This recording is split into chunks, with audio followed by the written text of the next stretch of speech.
नमस्कार दोस्तों, रवि गुप्ता क्लासेस के ऑनलाइन प्लेटफॉर्म में आप सभी का स्वागत है। आज मैं परसेंटेज के चैप्टर का पार्ट 5 लेके आया हूँ।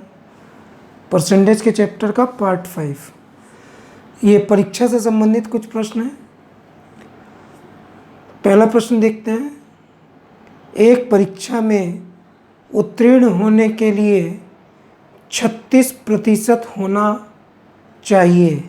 पास होने के लिए कितना नंबर चाहिए? 36%। एक छात्र को 113 अंक मिले, उसको कितने मार्क्स मिले? 113। और वो 85 अंकों से क्या हो गया? फेल। क्या हो गया? 85 अंकों से अनुत्तीर्ण हो गया। तो परीक्षा का पूर्णांक क्या था? अगर इस तरह का कोई प्रश्न आता है जिसमें कोई व्यक्ति कुछ परसेंटेज पाता है और फेल या पास हो जाता है, परसेंटेज पाता है और फेल पास होता है, तो हमेशा उसमें बिना कुछ किए सबसे पहले पूर्णांक ही निकालना चाहिए। क्या निकालना चाहिए? पूर्णांक। तो मैं सीधे पूर्णांक को x मान लेता हूँ और चीज़ों को मैं समझाने का प्रयास करूँगा। तो हमेशा पूर्णांक ही निकालते हैं जब कोई व्यक्ति कुछ परसेंटेज पाए और फेल हो जाए या पास हो जाए। तो माना पूर्णांक x। अब पास होने का प्रतिशत कितना था?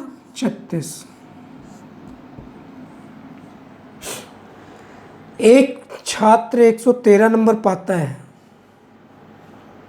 और कितने नंबर से फेल हो जाता है? लिखा है 85 अंकों से अनुत्तीर्ण हो जाता है।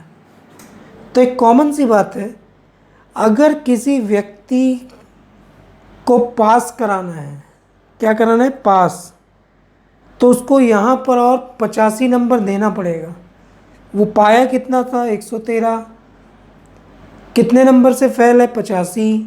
तो अगर मैं उसको 85 दे दूँ तो पासिंग मार्क्स के बराबरी पर आ जाएगा।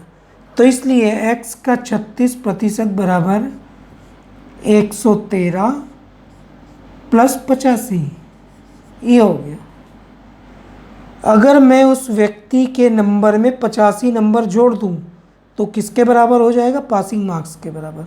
अब पासिंग मार्क्स कुल पूर्णांक का कितना प्रतिशत है? 36। तो जल्दी से करते हैं। 36/100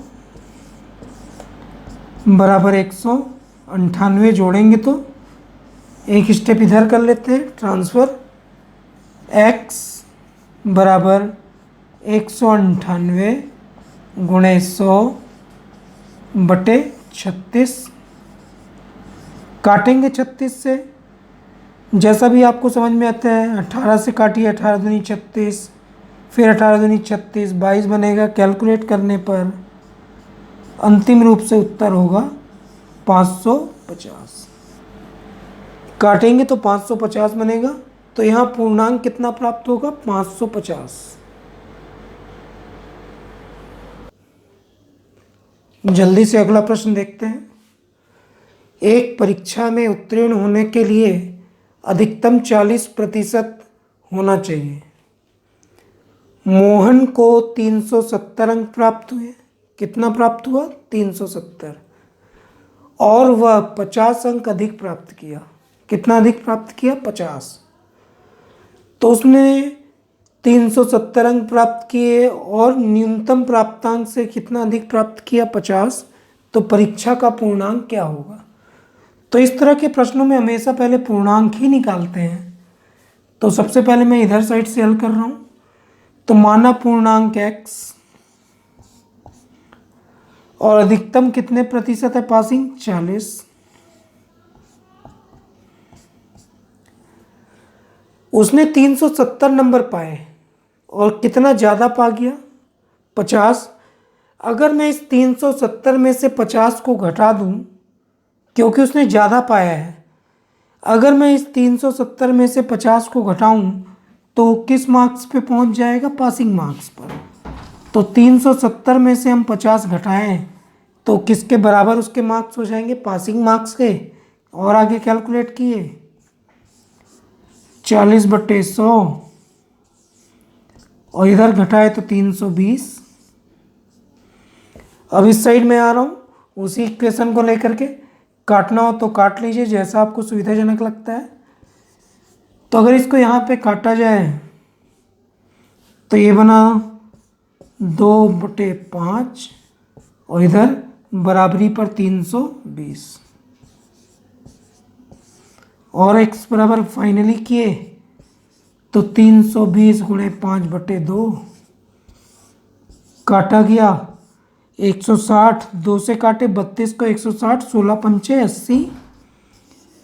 तो अंतिम रूप से पूर्णांक कितना प्राप्त होगा? 800। तो इस परीक्षा का पूर्णांक कितना था? तो उत्तर 800।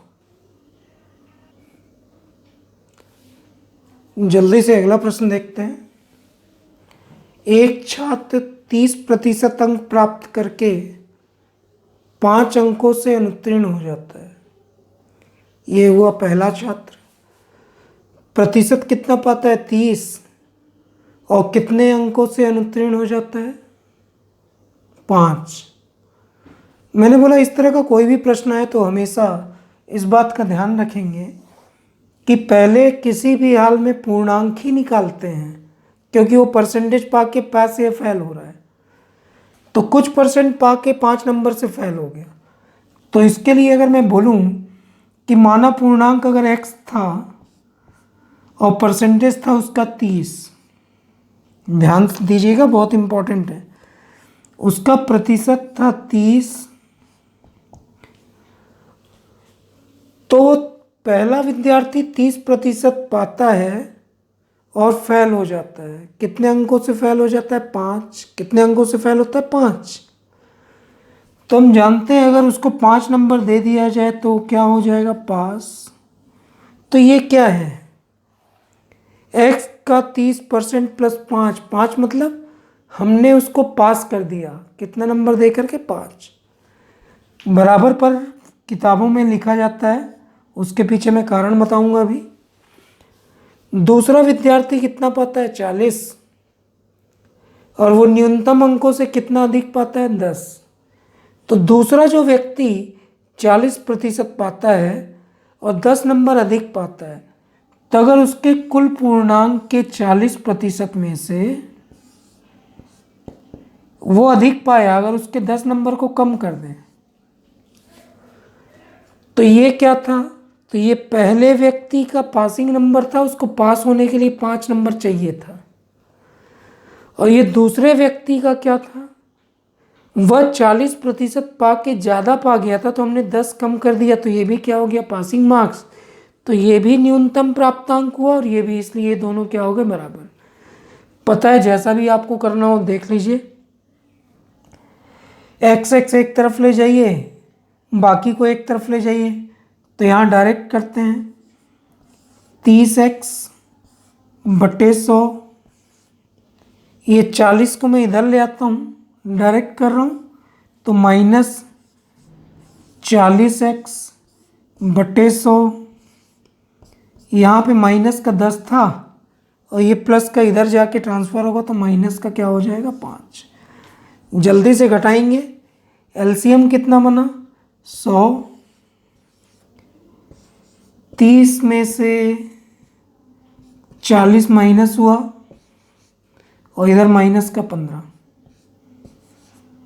कैलकुलेट किए तो यहाँ हुआ 10x/100 बराबर माइनस का 15। ये माइनस का आया था, ये माइनस माइनस कटा, ये और ये कटा। x बराबर हमें प्राप्त हुआ, x की वैल्यू या पूर्णांक हमें प्राप्त हुआ x बराबर 150। लेकिन ये x क्या है? पूर्णांक। आगे प्रश्न क्या बोलता है? उत्तीर्ण होने के लिए आवश्यक न्यूनतम अंक क्या होगा? तो यहाँ जो मैंने लिखा था ये क्या था? पहला व्यक्ति 30% पाया और कितने से फेल हुआ? 5। तो उसको अगर 5 नंबर दे दे तो वो पास हो जाएगा। पास हो जाएगा मतलब न्यूनतम अंक, पास हो जाएगा मतलब न्यूनतम अंक। तो अंतिम रूप से न्यूनतम अंक निकालेंगे, तो मैं डायरेक्ट लिखता हूँ, आप निकाल लेंगे न्यूनतम अंक। तो न्यूनतम अंक होगा 150 का 30% और +5, तो उत्तर प्राप्त हुआ 50। तो न्यूनतम अंक प्राप्त होगा 50। अगले प्रश्न को देखते हैं।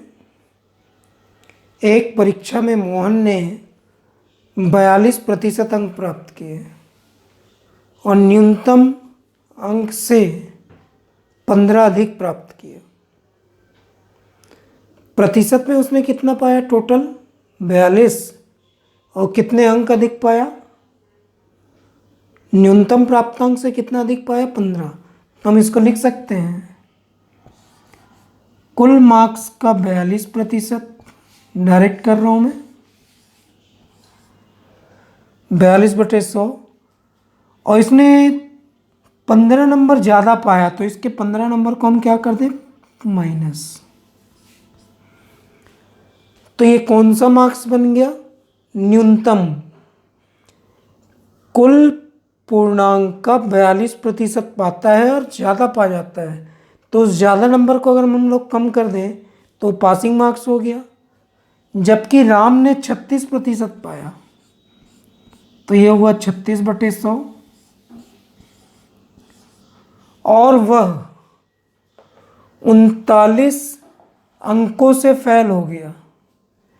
तो किसी व्यक्ति को फेल से पास कराने के लिए हम उसके नंबर को जोड़ देते हैं।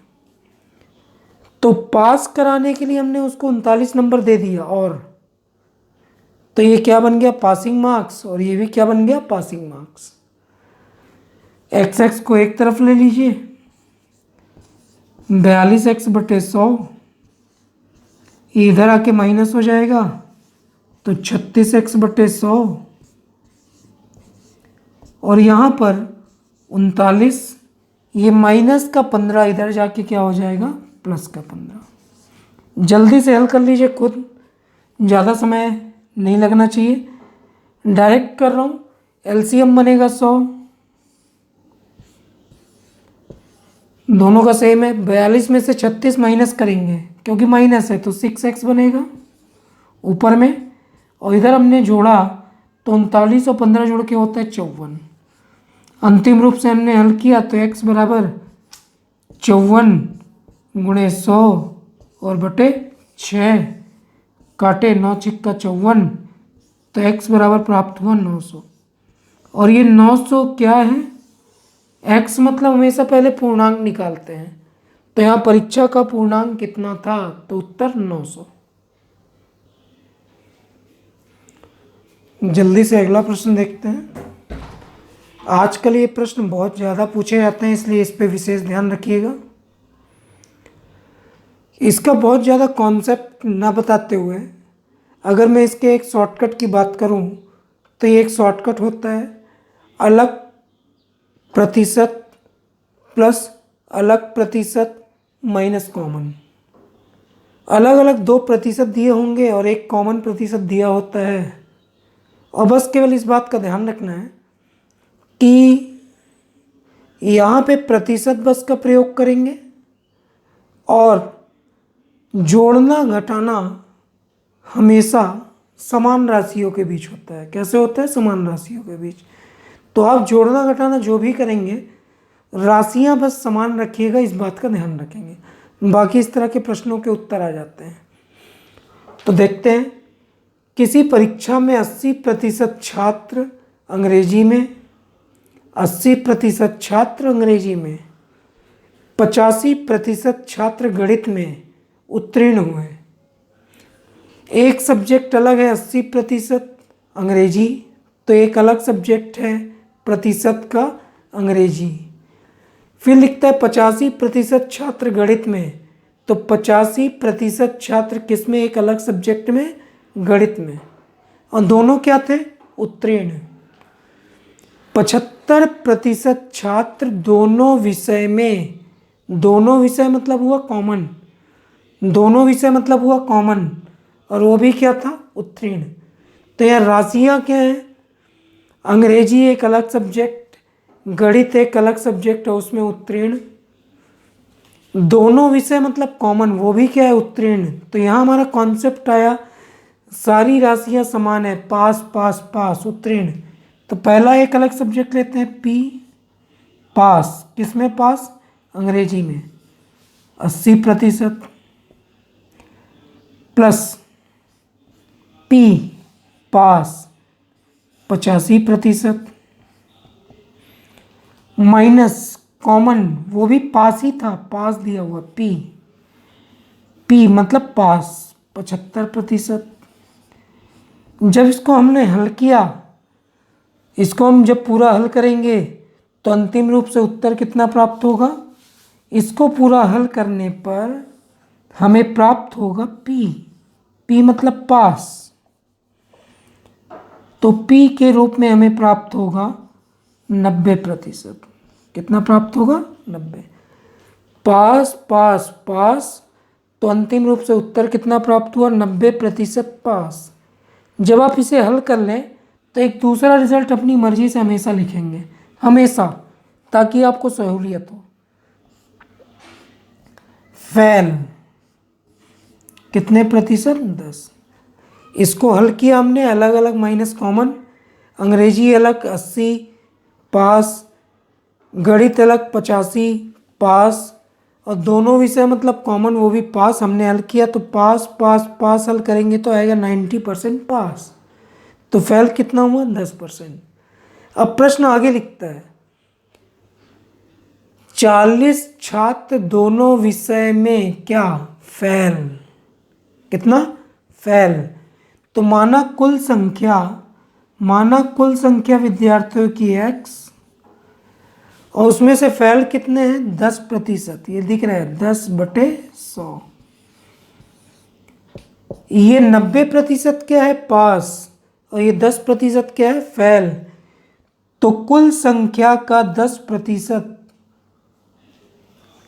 कितने लोग संख्या दी है? 40 लोग क्या है? लिखा हुआ है अनुत्तीर्ण, तो काटे, तो x बराबर प्राप्त हुआ 400।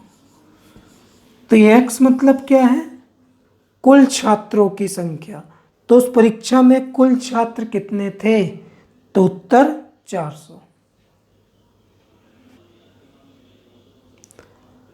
अगले प्रश्न को जल्दी से देखते हैं।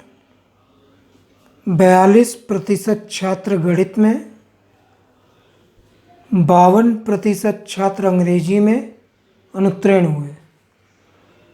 गणित एक अलग सब्जेक्ट है, उसमें 42% छात्र अनुत्तीर्ण मतलब फेल।